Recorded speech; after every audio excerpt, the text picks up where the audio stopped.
اس وقت ہندوستان میں جو ووٹ ڈالنے والے لوگ ہیں وہ 97 کروڑ لوگ ہیں. کتنے؟ 97. 140 کروڑ لوگوں میں سے 97 کروڑ لوگ وہ ہیں جو اس وقت ہندوستان میں ووٹ ڈالنے والے ہیں. 97 کروڑ لوگ. کتنے لوگ ہیں؟ کیا کر سکتے ہیں اتنے لوگ؟ لیکن سب کی آنکھوں پر پٹی بنی ہوئی ہے. تو اس لیے ان 97 کروڑ لوگوں میں سے 49 کروڑ مرد ہیں اور 47 کروڑ عورتیں ہیں. عورتیں مرد برابری سے، صرف 2 کروڑ کم ہیں. 49 کروڑ مرد ہیں اور 47 کروڑ عورت ہیں، اور 21 کروڑ لوگ نوجوان ہیں جن کی عمر 18 سال سے لے کر 28 سال تک ہے. 21 کروڑ لوگ، وہ نوجوان جن کو ان 10 سالوں میں نوکری کے قابل ہوئے ہیں، جن نوجوانوں کو ان 10 سالوں میں کوئی نوکری نہیں ملی ہے، یہ وہ ہیں 21 کروڑ لوگ.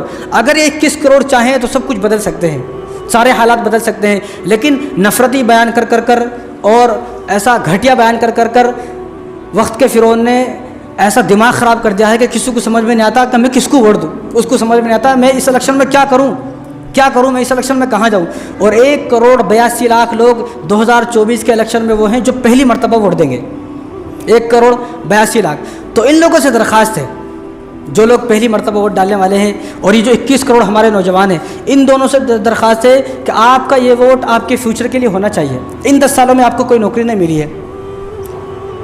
یہ تو رپورٹ ہے، آپ کو بھی معلوم ہے کہ اس وقت ہندوستان میں صرف 17% لوگ ایسے ہیں جن کے پاس نوکری ہے. 83% لوگ وہ ہیں جن کے پاس کوئی نوکری نہیں ہے، بے روزگار ہیں. 83% لوگ بے روزگار ہیں اس وقت ہندوستان میں. صرف 17% لوگ ایسے ہیں جن کے پاس نوکری ہے. اگر یہ 83% لوگ جو بے روزگار ہیں، جن کے پاس نوکری نہیں ہے، یہ چاہیں تو سرکار کو بدل سکتے ہیں، یہ چاہے تو تختہ پلٹ سکتے ہیں. لیکن جب ظالم نے ان کی آنکھوں پر ایسا پردہ ڈال دیا کہ ہماری حکومت نہیں آئے گی، فلاں صاحب کی حکومت آئے گی تو تمہارے کو نکال دیتے، منگل سوتر چھین لیتے، تمہاری زمینوں پر قبضہ کر لیتے، یہ کر لیتے، وہ کر لیتے. اتنا زہر پھیلا دیا ہے. اب اس کو بیچاروں کو سمجھ میں نہیں آ رہا میں جاؤں تو جاؤں کہاں. وہ ایک عام آدمی، مسلمانوں کے علاوہ، مسلمانوں کو تو سمجھ میں آ چکا ہے اور بعض دلتوں کو بھی سمجھ میں آ گیا ہے، بعض ہمارے لوگوں کو سمجھ میں آ گیا ہے. لیکن جن لوگوں کو سمجھ میں نہیں آیا اس کی مثال دھوبی کے کتے کی طرح ہو گئی. وہ نہ گھر کا ہے نہ گھاٹ کا، وہ ادھر جاتا تو بھی پریشان، وہاں جائے تو بھی پریشان، دونوں طرف سے پریشان ہے. تو یہ جو لوگ ہیں 21 کروڑ نوجوان اور 1 کروڑ 82 لاکھ لوگ جو پہلی مرتبہ ووٹ ڈالنے والے، ان سے درخواست ہے کہ آپ کا یہ ووٹ آپ کی فیوچر کے لیے ہونا چاہیے. آپ کا یہ ووٹ ملک کی حفاظت کے لیے ہونا چاہیے، ملک کی اچھائی کے لیے ہونا چاہیے، ملک کی بھلائی کے لیے ہونا چاہیے، ملک کی ترقی کے لیے ہونا چاہیے، ملک کی بہتری کے لیے ہونا چاہیے. آپ کا یہ ووٹ قوم کے لیے ہونا چاہیے، عوام کے لیے ہونا چاہیے، غریب آدمی کی حفاظت کے لیے ووٹ ہونا چاہیے.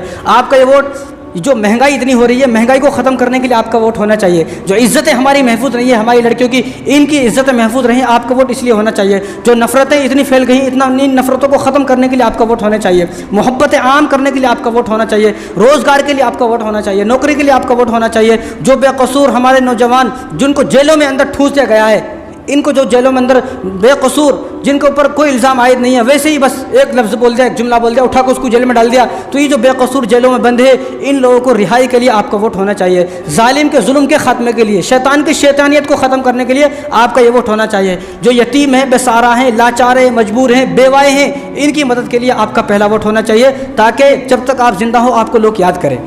غربت ختم ہو، اس لیے آپ کا ووٹ ہونا چاہیے. ملک میں ہمارے امن ہو، پہلا ووٹ آپ کا ان تمام کاموں کے لیے ہونا چاہیے.